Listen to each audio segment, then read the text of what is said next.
Hey, here's another episode for Nurse on the Go. Onya karon food trip na sad mi. Karon na-design na mo nga adto mi mo visit sa usa ka restaurant which is very unique. Namaligya ni sila sushi yapon. It's ordinary nga sushi. So this is a group of companies by also by Nongki, known na sila for very popular Japanese dishes. Unya, we visited one of their branch here for sa sushi station diri sa J Mall. I forgot their location. I think it was second floor. Pero pwede naman mga tanan sa Garduga sa ilang sushi station na nasa tanan. Mag-isos na pronounce na. Sushi! Tara. So, ang interesado naman nila na good na. Oh, naagyo siya sakyanan that would deliver your food, that would deliver your drinks. So, this is already like the trend nga naanay mga robot that would serve your food in each of your tables. So, ang first yun akong gibuhat dito sa kuan kay nangutan na jud ko asa mi makalingkod nga makita dayon ang kanang kuan, makita dayon ang kaning inyong mga robots. Niya mo to niya naman siya sa everywhere or asa ka man ma-situated or asa man mo makalingkod maagian gyud na niya kay natural sa mapag-serve nimo di maagian jud ka. So even ang kanang mga kanang order sa uban makita ra gyud nimo si imong kilid pero mulabay lang para ana ba o paibugon sa kadaan di mulabay ra sa na siya diha nimo so magtan-aw ra gyud ka na niya nga mulabay diha sa imong tungod nga unsa kalami ang ilahang presentation. So may sana siya no kay para marketing kay buti mo na maibog ka order man kadayon o da. And this is also their menu.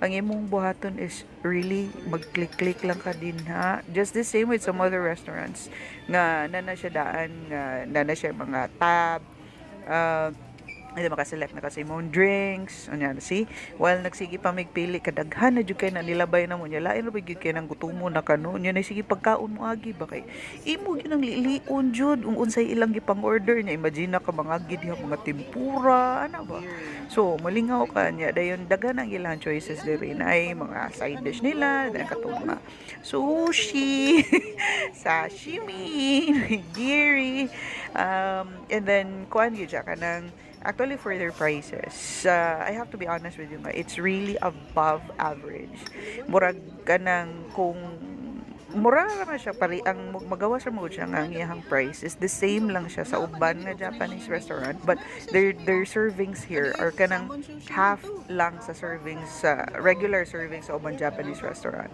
So but that's simply fine kay of course they are the first here in Cebu nga naa ng mga robotics ang ilahang gibutang sa ilang restaurant. Either you're also paying for the experience as well. So, Nongke is also known for good food. So, di sa ka makamahaya na nila. So, naamay mga kuan na nga, let's try to say, para itong mga sushi nga tagkuan, tag 145, pero duhara ka buo ka masir sa imo. So, kung gigutom ka, di siya makabusog, promise. Di ba ka dapat ma-work yan? Gawas ni mo sa kanang restaurant, na ano mo na siya, ika ng ATM daan. So, kumakuangan mo kwarta ninyo, okay ra na aray ATM sa kilid. Alright, kamara mo dawat raman sa sila card. And then what I like about this din he is kana makaselect lang gyud ka unya dayon kung maglibog ka ano si magtanaw lang ka din ha. Oh, inanaon na siya. So gi-explain din na sa amo na if you are first time na visitors um you have to make sure nga dili gyud na nimo hilabtan ang kuan ang robots mismo. So you have to wait nga mo open siya and then get the food. You're only given like 30 seconds mo siya basketball pa giday na nimo ang imong pagkaon mo siya para yon mong bola kay masira na siya after 30 seconds. So you have to get that within 30 seconds kay automatic sa na siya mo close. So that's for first time users mo to ang ilhang pag-explain and then naasa na sila gihatag nga kanang murag number sa imo ha. So ang bill out nimo is you have to use the tablet. Imo na ibutang diha or imo tong pilion nga mo bill out na mo and then bring that number nga gihatag nila sa imuha, then adto na ka sa gawas. So technically ni gawas nimo diha pa ka mobayad. Okay, muna nga versang na siya entrance sa exit, exit mo pabayro na ka, so di ka kagawas gyud na. So muna siya, your drinks are also sent separately.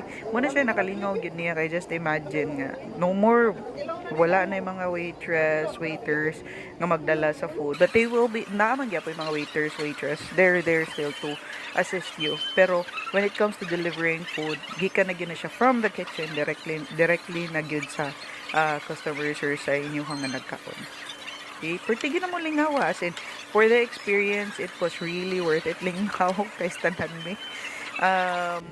And then ang ako na, ang amo ang ipang order diri ubay-ubay sa to so naamay kani ramen, and then kani siya is I think salmon skin with cheese, kani ang tempura nilang eggplant, and then kani siya ang katong usa sa mga sushi nilang roasted beef, salmon, and then kani ang ilahang donburi.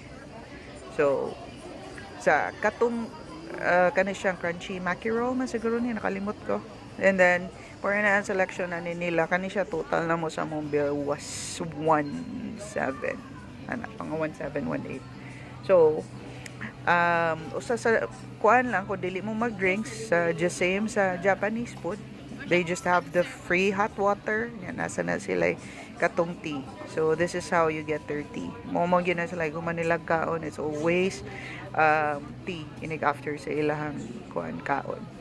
So, at least na libre, no? Madara.